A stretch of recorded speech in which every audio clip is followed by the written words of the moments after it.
रविवार के व्रत करने की विधि है।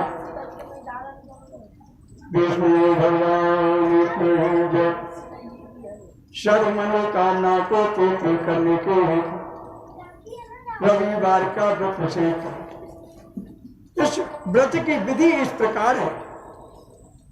प्रातः काल स्नानाद से निवृत्त हो स्वच्छ वस्त्र धारण करें, शांति चित्त होकर परम पिता परमात्मा का स्मरण करें। भोजन एक समय से अधिक नहीं करना चाहिए। भोजन तथा फलाहार सूर्य के प्रकाश रहते ही कर लेना उचित होगा। यदि निराहार रहने पर सूर्य छिप जाए तो दूसरे दिन सूर्योदय हो जाने पर ही अर्घ्य देने के बाद ही भोजन करना चाहिए। व्रत के अंत में व्रत कथा सुननी चाहिए। व्रत के दिन नमकीन तेल युक्त भोजन कदापि ग्रहण न करें। इस व्रत के करने से मान सम्मान बढ़ता है तथा शत्रुओं का क्षय होता है। आंख की पीड़ा के अतिरिक्त अन्य जो पीड़ाएं इससे विष्णु भगवान की जय।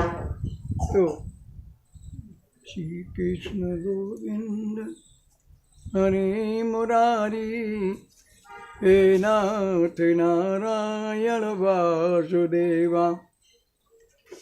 रविवार इतवार व्रत कथा प्रारंभ। एक बुढ़िया थी, उसका नियम था प्रति रविवार को सवेरे ही स्नान आदि कर घर को गोबर से लीप पोत कर फिर भोजन तैयार कर भगवान को भोग लगाकर स्वयं जो भोजन करती थी। ऐसा व्रत करने से उसका घर अनेक प्रकार धन्य धान्यों से पूर्ण था। श्री हरि की कृपा से घर में किसी प्रकार की वेदना या दुख नहीं था। सब प्रकार से घर में आनंद ही आनंद था। इस तरह कुछ दिन व्यतीत हो जाने पर उसकी एक पड़ोसन जिसकी गौ का गोबर वह बुढ़िया जो है लाया करते थे, विचार करने लगी कि वह वृद्धा सर्वथा मेरी गौ का गोबर लेके जाती है, इसलिए अपनी गौ को घर के भीतर जो है बांधने लग गई। बुढ़िया को गोबर न मिलने से रविवार के दिन अपने घर को न लीप सके,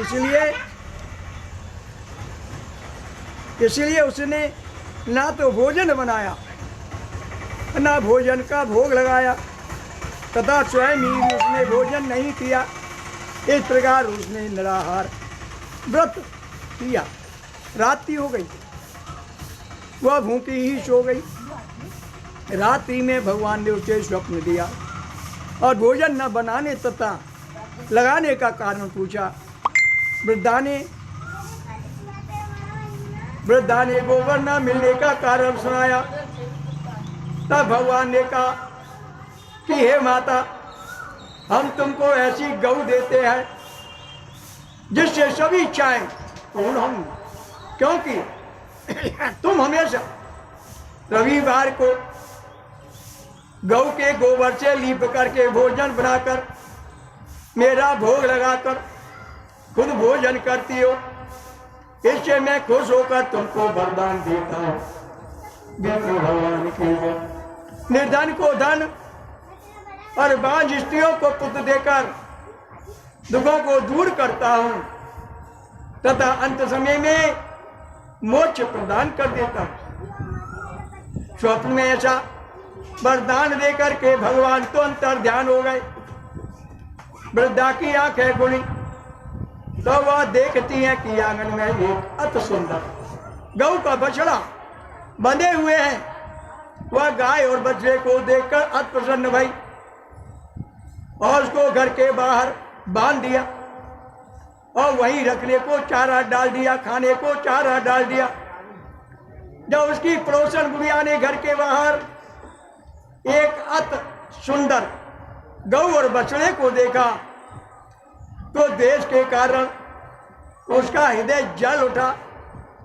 उसने देखा कि गाय ने सोने का गोबर किया है, तो वह गाय का गोबर ले गई और अपनी गाय का गोबर उसकी जगह रखकर चली गई।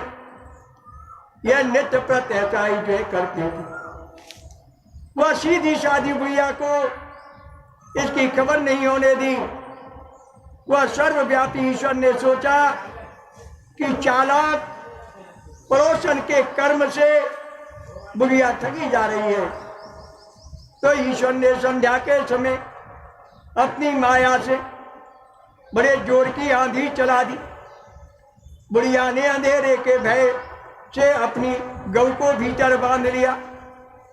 प्रातःकाल जब वृद्धा ने देखा कि गौ ने सोने का गोबर दिया है, तो उसके आश्चर्य की सीमा न रही और वह प्रतिदिन गौ को घर के भीतर बांधने लगे।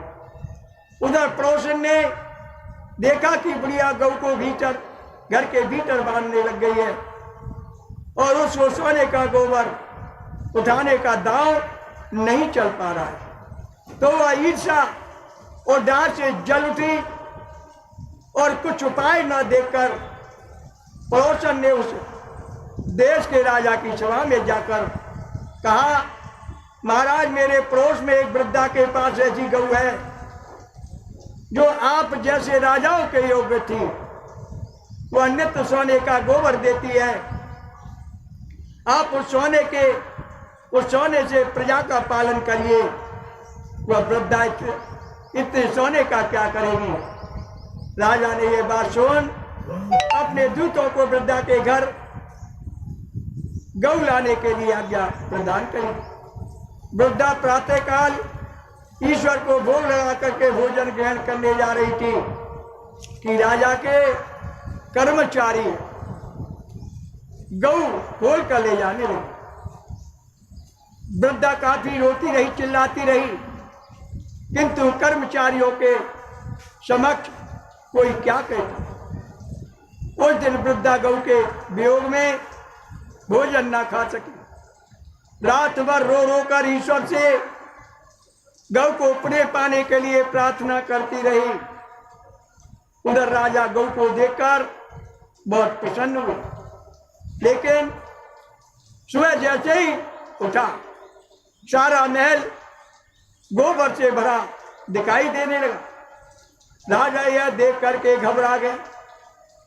भगवान ने रात्रि में राजा को स्वप्न में कहा, हे राजन, गाय वृद्धा को लौटा दे, नहीं तो तेरा भला नहीं होगा। उसके रविवार के व्रत से प्रसन्न होकर मैंने उसे गौ प्रदान की थी। प्रातःकाल होते ही राजा ने वृद्धा को बुलाकर बहुत से धन के साथ सम्मानित सहित गौ बछड़ा लौटा दिया। उसकी पड़ोसन दुष्ट बुढ़िया को बुलाकर उचित दंड प्रदान किया गया। इतना करने के बाद राजा के महल से गंदगी दूर हो गई। उसी दिन से राजा ने नगरवासियों को आदेश दिया कि राज्य की तथा अपनी समस्त मनोकामनाओं की पूर्ति के लिए रविवार का व्रत करना चाहिए। व्रत करने से नगर के लोग सुखी जीवन व्यतीत करने लगेंगे। कोई भी बीमारी तथा प्रकृति का प्रकोप उस नगर पर नहीं होता है। सारी प्रजा सुख से रहने लगे। ये कथा था और रविवार को इसमें आर्थिक कार्य प्रदान किया गया। आपके प्रकार कौ लगे आरती दास करेंगे, सकल जगत जाति जो तो विराजे। सात समुद्र जाके चरणन बसे, का भयो जल कुंभ भरो राम। एक धान जाके नक की सोरा, का भयो मंदिर दीप भरो राम। 12 18 राम बल जाके, का भयो चे पुष्प धरो राम। 56 भोग जाके नित पत लागे, का भयो ने देव धरो राम। अमित कोट जाके बाजा बाजे, का भयो झनकार करो राम। 4 वेद जाके मुख की चोरा, का भयो ब्रह्म वेद पढ़े हो राम। शिव शनिकाद आद ब्रह्मादिक, नारद मुन जाको ध्यान धरो राम। हेम मदार जाको पवन जपूर, का भयो शिव चंद्र करो हो राम। लख 84 बंद छुड़ाई, केवल हरे से नाम दे श्री राम जय जय